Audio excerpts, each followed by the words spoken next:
Ielts Listening, version 56233. You will hear a number of different recordings, and you will have to answer questions on what you hear. There will be time for you to read the instructions and questions, and you will have a chance to check your work. All the recordings will be played once only. The test is in 4 sections. Write all your answers in the listening question booklet. At the end of the test, you will be given 10 minutes to transfer your answers to an answer sheet. Now turn to section 1 on page 2 of your question booklet.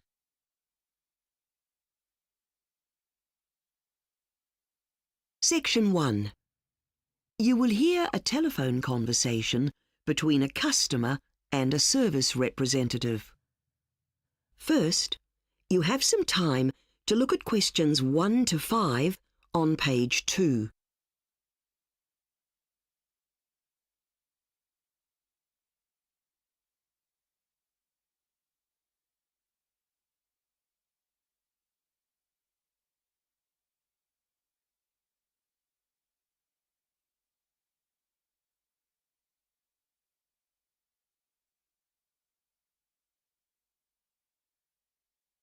You will see that there is an example that has been done for you.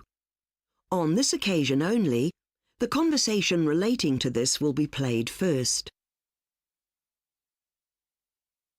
Hello, Superior Home Appliances. This is Ian here. Oh, hello, yes. I have a new fridge and I'm ringing to report a fault with it. I need you to send someone out to have a look at it. The type of appliance is a fridge, so fridge has been written in the space. Now we shall begin. You should answer the questions as you listen, because you will not hear the recording a second time. Listen carefully and answer questions 1 to 5. Hello, Superior Home Appliances. This is Ian here. Oh, hello, yes. I have a new fridge and I'm ringing to report a fault with it. I need you to send someone out to have a look at it. OK, I'll fill in a customer complaint form and arrange for one of our repair agents to come out to you. OK then. Now, can I just get some contact details from you for the form? Your name is? Jessica? Jessica Brown. OK. And if I can just get a contact telephone number? Our home phone number is 58232210. Got it. Now, can I get some more details about the fridge? Well, it's been playing up since yesterday afternoon. I see. And is it still under warranty? Well, I should think so. It's only a couple of weeks old. That's fine then. Now, I just need to get some more information about the make and model. Is it a top mount, a bottom mount, or a side-by-side? The freezer is on top. And have you got the model number there? Yes, it's here on the instructions booklet. It's S654391X. OK, so it's silver in colour. That's right. I thought it was so much nicer than the usual white ones. Now, if I could just get a few details from you. First, when did you buy the fridge? Well, as I said, it was only a few weeks ago, but I don't have the receipt in front of me at the moment. I do know that it was delivered on the 6th of February. OK, well, I can use that date to search on the computer. Here it is. It says here you bought it on January the 12th. Now, what exactly is wrong with the fridge? Well, my fridge is fitted with an alarm, and it started to go off. It made an awful noise. So what was wrong? Well, when I went to check the freezer, it felt pretty warm. It's 10 degrees and it should be -18, so everything is melting. And then the main part of the fridge doesn't seem to be working either. I see. Before you hear the rest of the conversation, you have some time to look at questions 6 to 10 on page 2.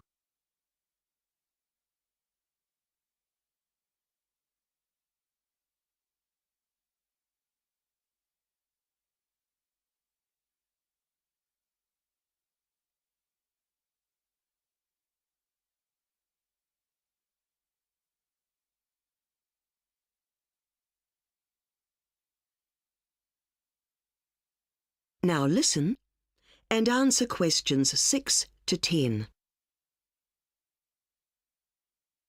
I've made a note of that on the form and I'll pass it on to the service agent. When can they come and fix it? Let's find the closest one to you. Let's see. That's Ken's Appliances, and they've got 2 centres in your area, one near the station and another one in the shopping centre. Well, we're miles away from the shopping centre, so the station one would be closer. I'll ring them in a minute, but I should warn you it could take a day or 2 for them to get to you. What?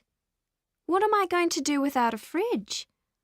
Look, there's a fridge full of food there and it's all going off. I'll have to throw it all out, you know. Yes, I do sympathise. It's not just that. This is going to affect my business. I run a sandwich shop, and that's where I keep my stock. I see. Look, Jessica, if you tell me how much the stock is worth, we can send you a cheque for that amount, though there is a maximum of $250.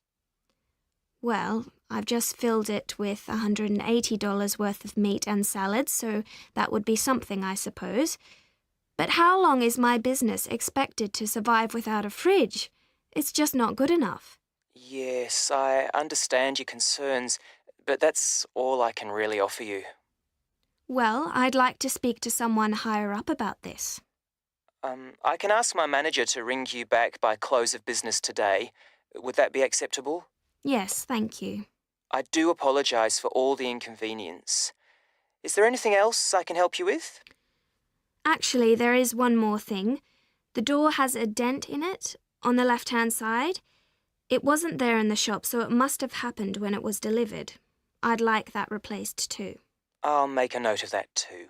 You'll be hearing from us very soon. That is the end of section 1. You now have half a minute to check your answers.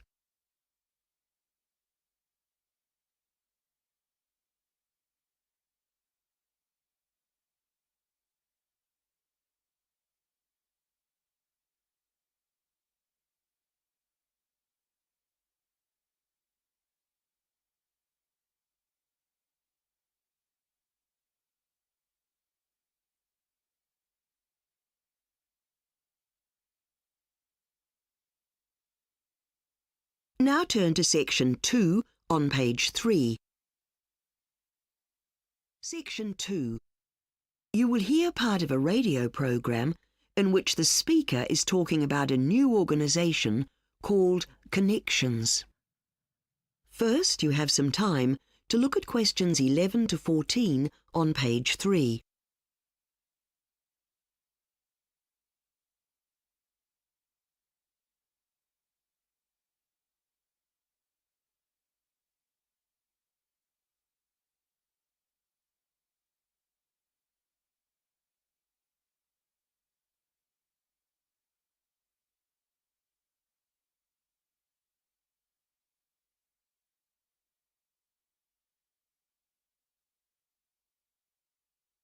Now listen carefully and answer questions 11 to 14. Hello. Listeners to this programme will know that we're very keen to foster links within communities, and we think we've hit on a winning idea. I'm going to tell you about a scheme which has been set up as part of our Communities in Action programme for those who'd like to be put in touch with people from different countries and cultures. As the name Connections suggests, we're hoping that the scheme will introduce people who live in this country who will act as hosts to people who've recently arrived here to study or to work for a limited period of time, who will be their guests. Now, if you've got a spare room in your house or flat, you might like to be a host and have someone stay for a weekend. I should point out that no money is involved, as all our hosts are unpaid. But you should not have too much extra expense other than one more person joining you at mealtimes. In the course of their studies or work in this country, some people rarely get the opportunity to socialise. There may be language problems or feelings of shyness, which mean that whatever their age, people can become quite lonely or isolated. If you are prepared to invite someone into your home, you can rely on connections for a personal introduction, and the timing of the invitation will be to suit you. As I said, the stay is always over a weekend for 2 or 3 nights, and as the host, the arrangements you make for your visitor will depend on your other commitments. If you're listening to this programme and you would like to take advantage of what connections can offer a guest, then what I'm going on to say will apply to you. So, what will you, the guest, get out of a visit?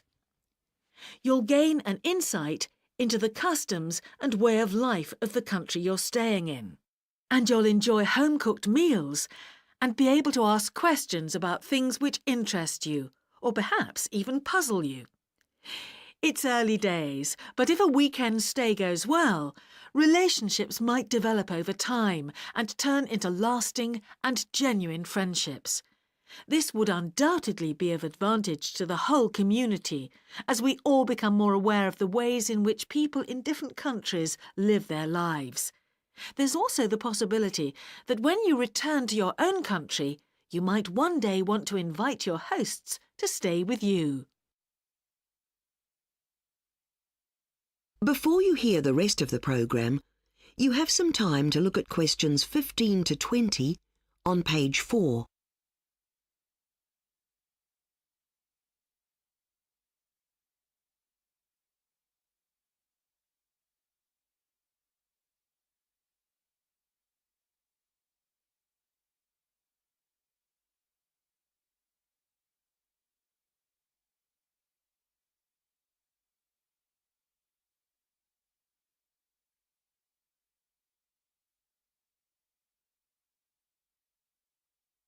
Now listen and answer questions 15 to 20. Right. I hope I've given you enough information on the scheme and what we're setting out to do. I'll now deal with the process for applying, if you'd like to be involved from the point of view of a guest. So have a pencil and some paper ready to jot down what you need to do. Connections is broken up into various small sections, which will deal with your application through the different stages. To begin with, we ask you to make a phone call to our vetting people. We need to know some basic information about you, like how long you're intending to be in this country. The minimum time limit is 3 months. Whether you're working or studying, we require a reference, which must be from the person in authority who you're working with or studying under. This will be used for an identity check. Once that's been sent to the authorities and approved, we'll email you an application form, which you can download. You should complete this and return it with 2 recent passport-sized photographs of yourself. One photo will be held in our records, and the other will be sent to your host family prior to your first weekend visit. Our centre manager will get back to you within a week of receiving your form to let you know that we have it, and if we think there's a suitable match on our files, someone from our interview team will contact you for a face-to-face meeting with a member of staff. At that point, you should have some idea of weekend dates when you're free, which we can put to the host family. However, decisions are not made at the meeting, but you can expect to hear the result from us in a couple of days. Now, the process for those of you interested in welcoming someone... That is the end of section 2. You now have half a minute to check your answers.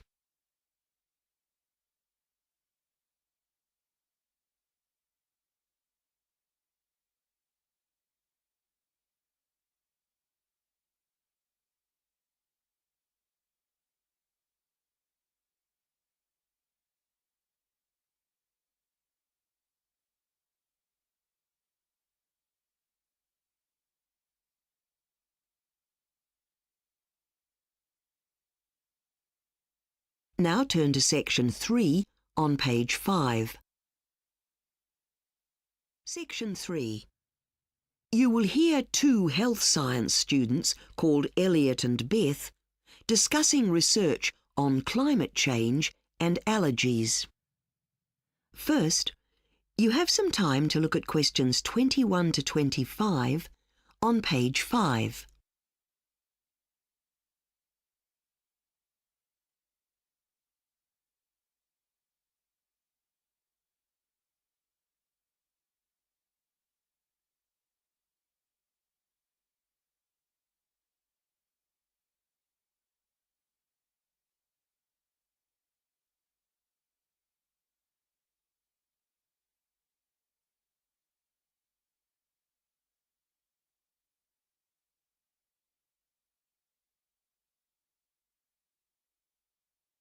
Now listen carefully and answer questions 21 to 25.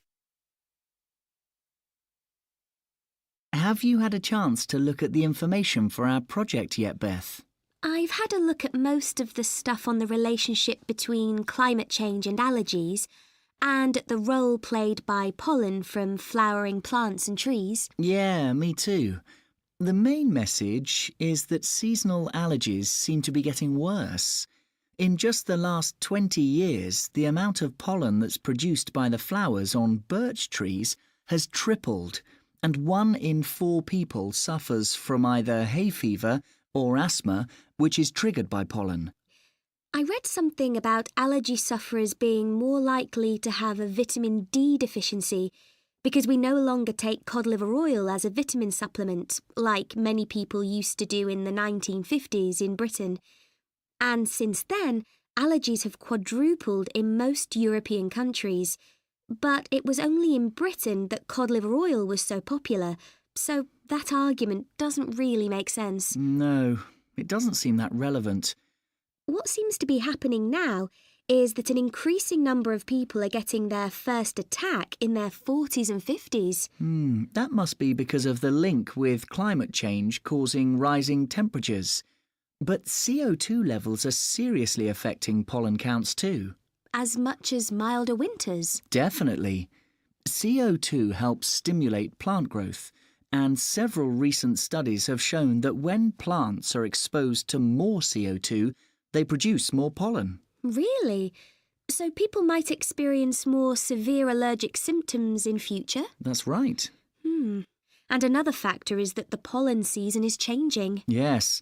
Scientists are predicting spring will come 5 weeks earlier by 2130. That's in the long term. But that doesn't mean that spring will come earlier every year. Look at last winter. That was really cold until March, and the pollen season was delayed. Whereas this year, spring came earlier and lasted longer. Right. And another thing we should mention is ragweed. As an example of a plant species moving into new areas as a result of climate change? Yes. In the US, it's already the major allergen, affecting millions of people in August and September. But we're starting to see it grow in Europe for the first time, which is really worrying because it's so allergenic. The problem with tree pollen is also worse in cities because there are so many hard surfaces around, and the pollen doesn't get absorbed so much, just stays in the air. Yeah. Wasn't the pollen shown to be 3 times higher in one city? I think so. So because of this, many cities have started to ban the planting of certain types of trees. Before you hear the rest of the discussion, you have some time to look at questions 26 to 30 on page 6.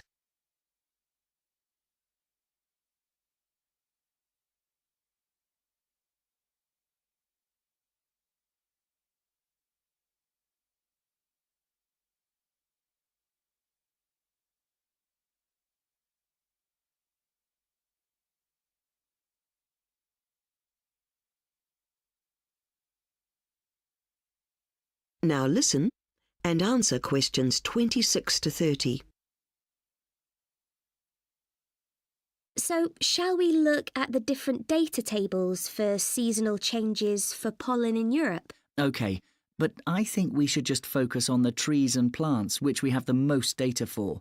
So that's oak trees and birch trees and grass. Yes, that makes it more manageable. Shall we go through the data for each country in detail and pick out anything interesting? All right. So, starting with Austria. Well, here we've only got data for birch pollen. I wonder why there's no data for oak or grass. It would be interesting to compare with neighbouring countries. True.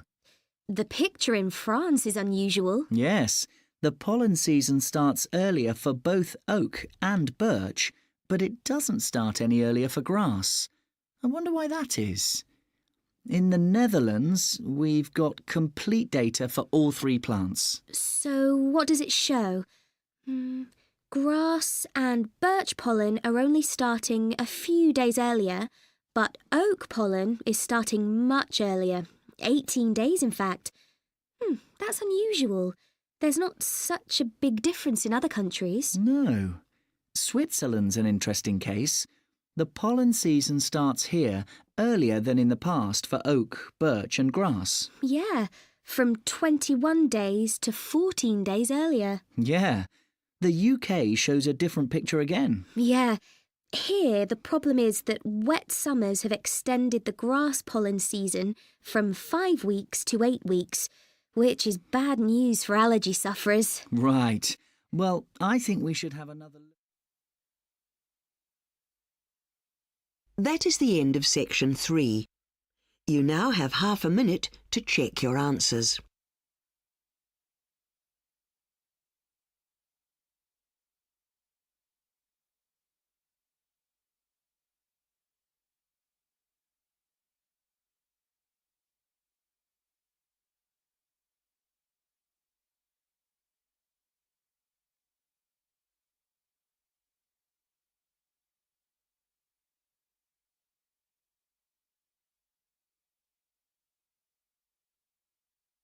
Now turn to section 4 on page 7. You will hear a student who is studying food science giving a presentation on a spice called saffron. First, you have some time to look at questions 31 to 40.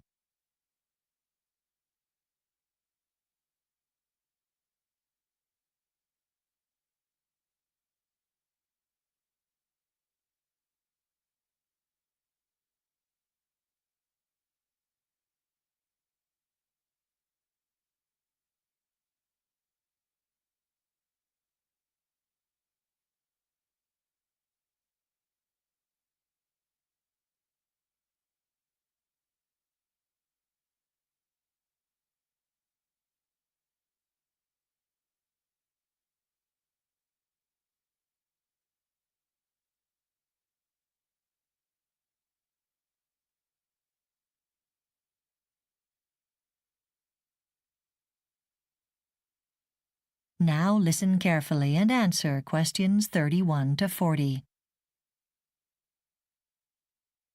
For my investigation into the history and uses of plant products, I have focused on the cultivation and production of saffron, an expensive, bright yellow spice made from crocus flowers. Unlike most other species of crocus, the saffron crocus doesn't flower in February or March, but in October, when it produces fragrant lilac-colored flowers, which are harvested at that time. During the harvest, the flower petals are discarded, and only the stigmas, the 3 dark orange or red-colored reproductive parts of the flower, are commercially used. One person must pick for almost 400 hours to produce just 1 kilo of saffron, and amazingly, to produce just 50 grams, it takes about 14,000 individual stigmas. No wonder the spice is so expensive.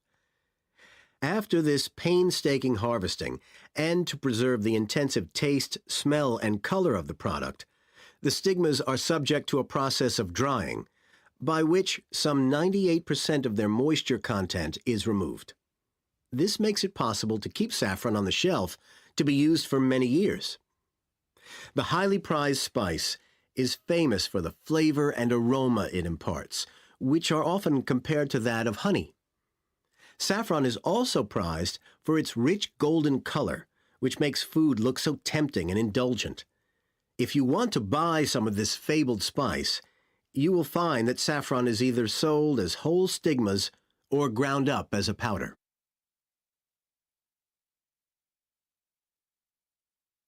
Today, saffron is used in both Eastern and Western cuisines to add both color and flavor to an enormous range of recipes, though cooks would agree that it is most commonly added to recipes for the cooking of rice, because somehow it seems to complement such dishes perfectly. It is found to varying degrees in Italian, Spanish, Indian, and Iranian food. Although food preparation is its most common present-day use, medical research indicates that saffron may have important applications as a drug in the clinical treatment of a number of eye disorders. Patients given saffron in their regular diet seem to show remarkable signs of recovery from serious conditions. And although scientists are still unsure of exactly why, recent experiments with laboratory rats have shown saffron to be effective in protecting the animals from damage caused when they are exposed to potentially harmful lights. Now, I'd like to give a few examples of how saffron has been used since ancient times. Some of the earliest evidence of saffron cultivation comes from archaeological excavations dating back 4,000 years on the island of Crete, where paintings and other artifacts have been found indicating that women wore beautiful saffron-colored clothes. This is the earliest evidence of saffron being used as a dye. During the Roman Empire, saffron oil was produced, which, because of both its color and aroma, was used to create cosmetics.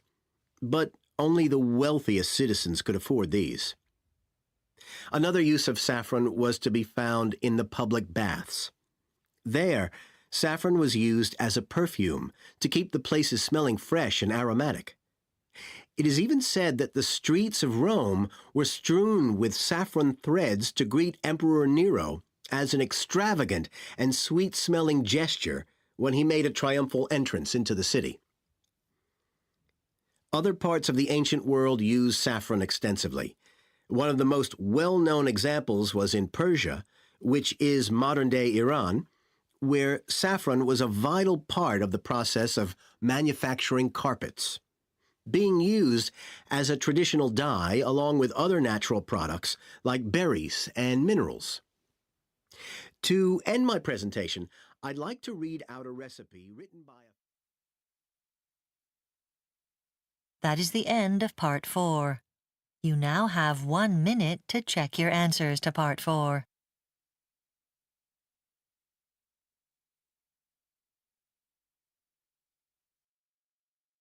Ielts listening, version 5623.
Ielts listening, version 5623 will hear a telephone conversation between a customer and a service representative.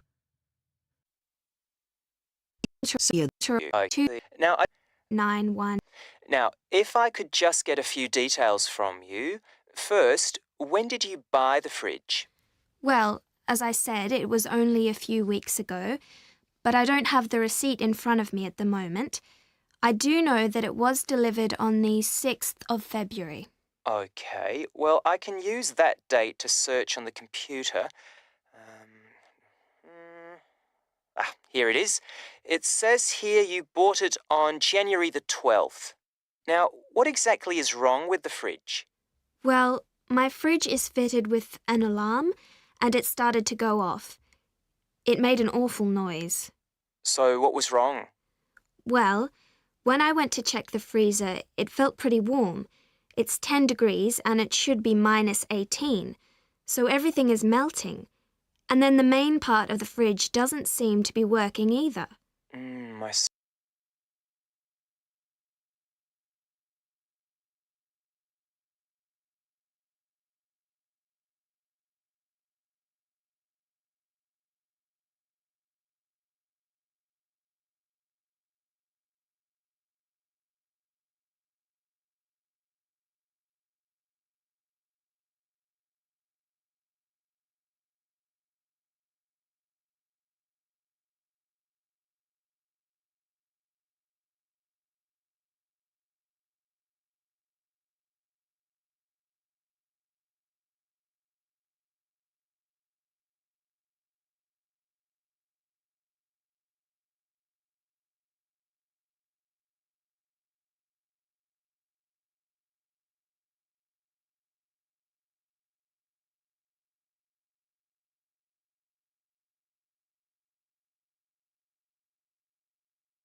Section 2.